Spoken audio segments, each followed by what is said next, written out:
Gloire à Dieu. Donc, j'étais en train de te dire que ce matin, nous allons commencer une aventure. Et si le Seigneur permet que nous l'achevons aujourd'hui, gloire à Dieu. Mais si ce n'est pas possible, peut-être dimanche prochain, nous continuerons avec. Le thème, c'est les lois qui gouvernent la foi. Les lois qui gouvernent la foi. Je voudrais faire une précision, tout au moins. La foi dont nous serons en train de parler ici, c'est une foi qui concerne principalement et essentiellement le Dieu de Christ Jésus. Je dis que la foi dont il sera question ici, c'est la foi qui concerne essentiellement, principalement, le Dieu de Christ Jésus. Donc, si tu veux t'approprier chacune de ces lois, sans avoir commencé par la loi éternelle, celle du salut de ton âme en Christ Jésus, tu fais fausse route. Cela ne te sera pas bénéfique. Cela ne portera pas ses fruits dans ta vie.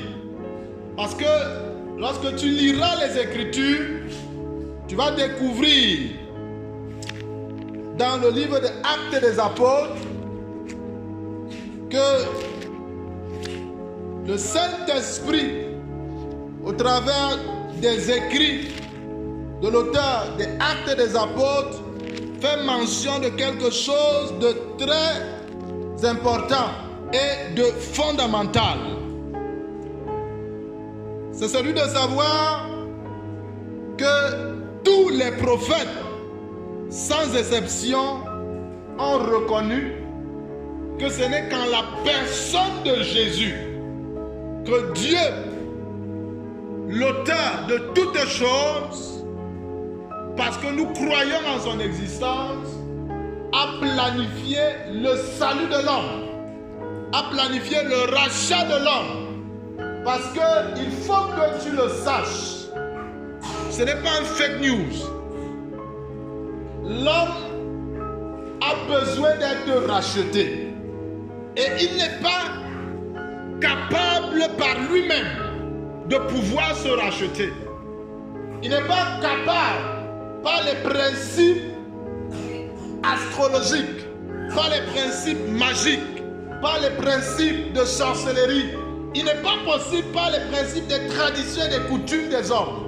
Il n'est pas possible que par les principes d'enchantement et de divination, l'homme puisse être racheté.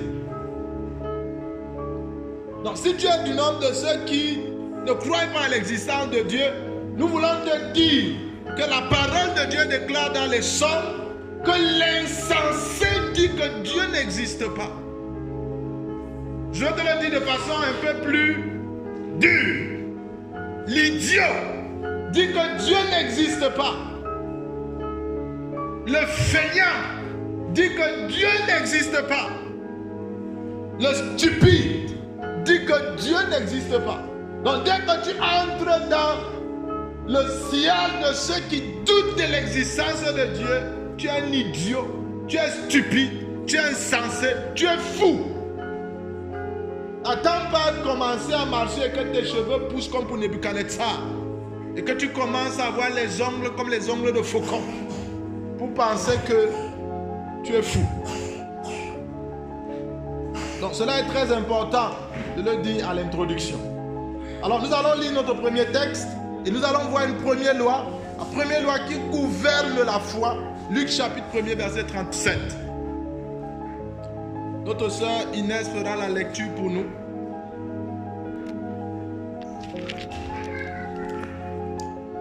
Luc au chapitre 1er au verset 37.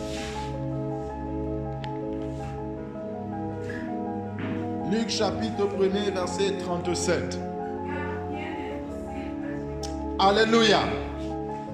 Est-ce que quelqu'un peut répéter cela avec vie ce matin? Luc chapitre 1 verset 37. Est-ce que quelqu'un peut le faire? 1, 2, 3.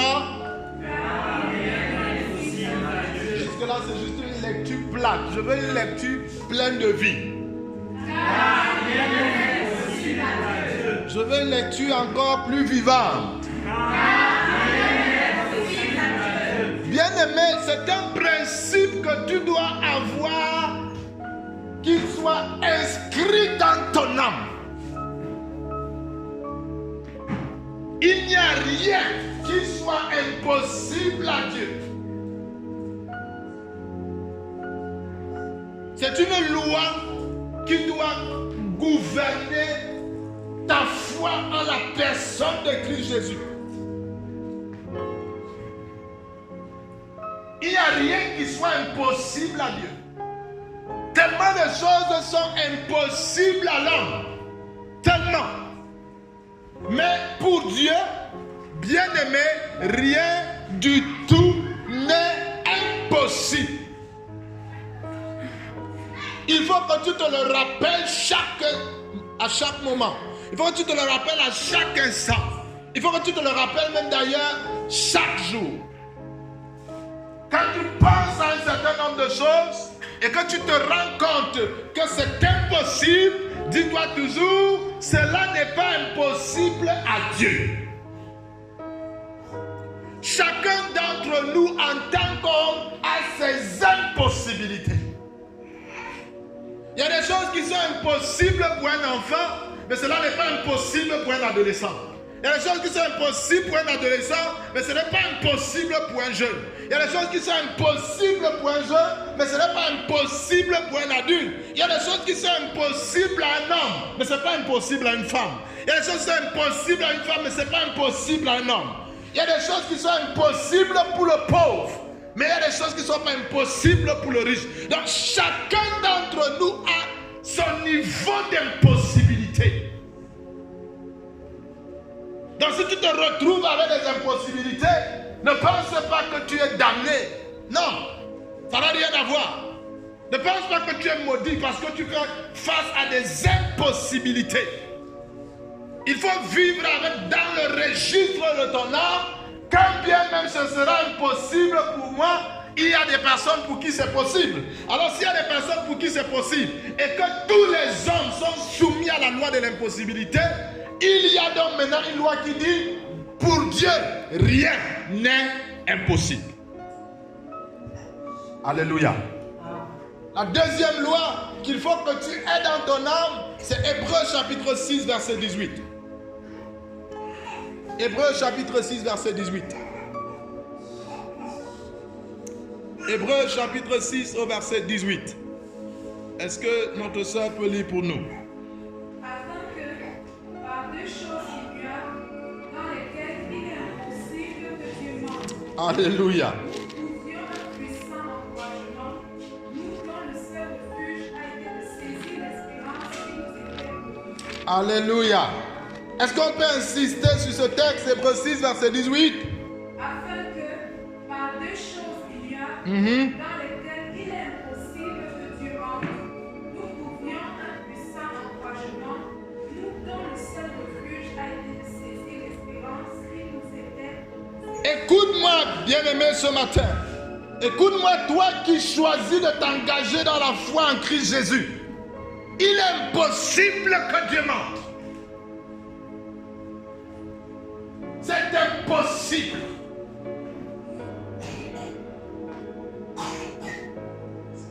C'est totalement impossible. Il est possible que je mente. Il est possible que tu mentes. Il est possible que tellement d'hommes mentent. Il est possible qu'un certain nombre de choses mentent. Mais il est impossible que Dieu mente. Donc très souvent, on peut être entraîné par le fait qu'on croit avoir écouté Dieu. Mais pourtant on a écouté la voix de l'ennemi de Dieu, à savoir Satan. Il est l'ennemi de Dieu et par conséquent il est aussi notre ennemi. Quiconque est pour Dieu devient ennemi de Satan. Et j'insiste que si tu n'es pas pour Dieu par Christ Jésus, tu es un ennemi de Dieu. Alors quand tu te mets du côté de Dieu par Christ Jésus, tu es un ami de Dieu, alors il faut que tu saches qu'il est impossible que Dieu mente. Dieu ne ment pas. Donc ne reste pas à un moment donné de ta vie et tu te dis, est-ce que Dieu ne m'aurait pas menti? Seigneur, tu m'as trompé. Non, Dieu ne trompe personne. Il ne trompe personne. Il ne trompe personne. Il n'a jamais menti à quelqu'un et ce n'est pas avec toi qu'il va commencer. Vous savez, parfois, quand vous arrivez dans les deuils, vous suivez, quand certaines personnes pleurent, ils disent au corps du mort, pas au mort, au corps du mort. Parce que quand on déclare que quelqu'un est mort, cela suppose que son âme s'est séparée de son corps. Et on constate qu'il est mort. Donc une partie de lui n'est plus là. Ce qui est l'essentiel de lui n'est plus là. Donc si tu commences à parler, là tu parles à ce qui doit retourner à la poussière. Or le Seigneur ne veut pas que tu deviennes quelqu'un qui communique avec les morts.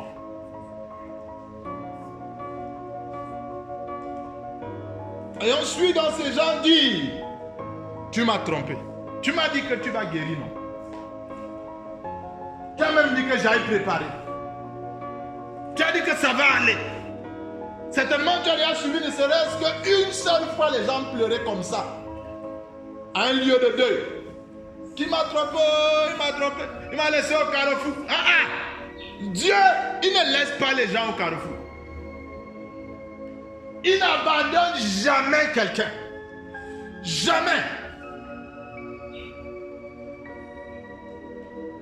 Si à un moment donné, tu as laissé l'ennemi de Dieu parler à ton âme et te faire comprendre que Dieu t'a abandonné, je veux que sa parole retentisse dans ton âme ce jour. Il n'a jamais abandonné quelqu'un et il ne va pas commencer avec toi. Alléluia. Ce n'est pas avec toi qu'il va commencer. Il faut que tu saches qu'il ne ment pas. Cela suppose que quand Dieu a dit une chose, c'est la vérité. Et c'est pourquoi il faut d'abord développer, premièrement, le fait de s'approprier les saintes écritures, avant de chercher à être quelqu'un qui veut dire qu'il entend les voix lui parler. Parce que il faut que tu puisses juger les voix en fonction de la parole écrite. Sinon, tu pourrais dire beaucoup de choses très complexes. Parfois, les gens vous disent, vous savez, le Seigneur a sa manière de parler à chacun. Je n'ai rien contre le fait que le Seigneur pourrait avoir sa manière de parler à chacun. Mais je connais les Écritures. Et les Écritures me disent qu'il a parlé autrefois par les prophètes. Mais aujourd'hui, il parle par le Fils. Au moins là, je sais que je ne vais pas entrer dans l'hérésie. Il y a trop de choses que les gens font. Et ils disent, le Seigneur m'a dit. Mais quand tu rentres dans les Écritures, tu n'arrives pas à mettre ça dans les Écritures. Et on se refuse à reconnaître qu'on pourrait avoir entendu la voix de l'autre. J'insiste que la deuxième loi, c'est qu'il est impossible qu'il mente.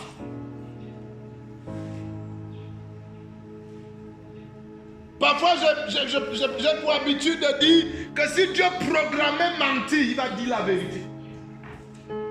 Parce que Dieu est vérité. Alléluia. Alléluia. Alors on va aller dans Daniel chapitre 2 verset 21 et nous allons voir la troisième loi qui doit gouverner ta foi. Daniel chapitre 2 verset 21. qui change les temps et les circonstances, qui renverse et qui établit les rois, qui donne la sagesse aux sages et la science à ceux qui ont de l'intelligence. Alléluia. Est-ce que quelqu'un d'autre peut lire dans une autre version qui dit ça différemment? Daniel chapitre 2 verset 21. Je voudrais que pour ce texte on lise une autre version. Quelqu'un qui est prêt à se faire violence. Aïe! Il est le maître du temps. Alléluia. Il est le maître du temps. Écoute-moi ce matin. C'est une loi que tu dois vivre avec. Ce n'est pas l'homme qui est maître du temps. Parce que les gens prennent pour habitude de dire, est-ce que tu vois quelle heure il est? Ce n'est pas nous qui avons fait les jours, ce n'est pas nous qui avons fait les nuits, ce n'est pas nous qui avons fait les semaines, ce n'est pas nous qui avons fait les mois, ce n'est pas nous qui avons fait les années. Frère, lorsque tu lis ta Bible, depuis la Genèse, la Bible dit que Dieu a établi un certain nombre de choses dans les cieux pour qu'il soit clair qu'il y ait les périodes de la vie. C'est à lui qu'appartient le jour. C'est encore à lui qu'appartient la nuit. C'est à lui qu'appartient les semaines. C'est encore à lui qu'appartient les mois. C'est à lui qu'appartient les années. C'est à lui qu'appartient les époques. C'est à lui qu'appartient les saisons. Frère, c'est lui qui fait les saisons. Il faut que tu saches ça dans ton âme. Arrête de dire, nous sommes déjà la saison de pluie et il n'y a rien. Bientôt la saison sèche. Arrête de dire, c'est déjà la nuit et il n'y a rien. Bientôt le jour. Je veux que notre sœur relise.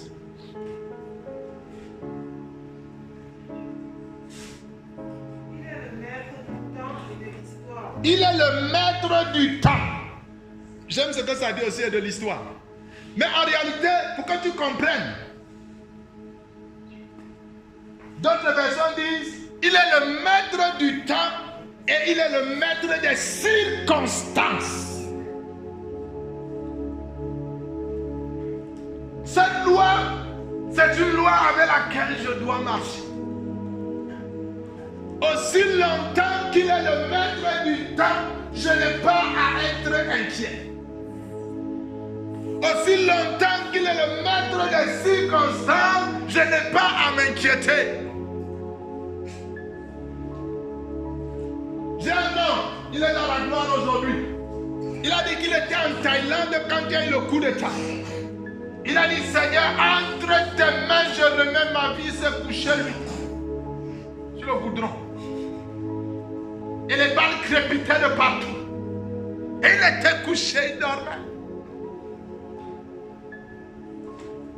Pourquoi? Parce qu'il a réussi à croire à cette loi. Il est le maître des circonstances. Tu es dans quelle circonstance? Il en est le maître. Quelle est la circonstance présente de ta vie? Il en est le maître. Alléluia. Frère, pour que tu comprennes que Dieu n'a pas de problème avec les saisons, on va aller dans le livre de 1 Samuel au chapitre 12.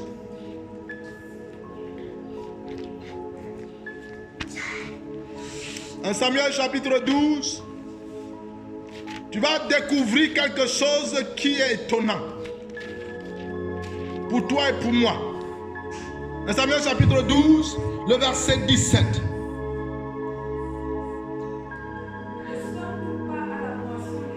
Ne sommes-nous pas à la moisson des blés? J'invoquerai l'Éternel et il enverra du tonnerre et de la pluie. Sachez alors combien vous avez eu tort aux yeux de l'Éternel de demander. Ce qui nous préoccupe, c'est ne sommes-nous pas à la moisson des blés? Est-ce qu'on peut lire dans le français courant? pour qu'on voie comment le texte est rendu.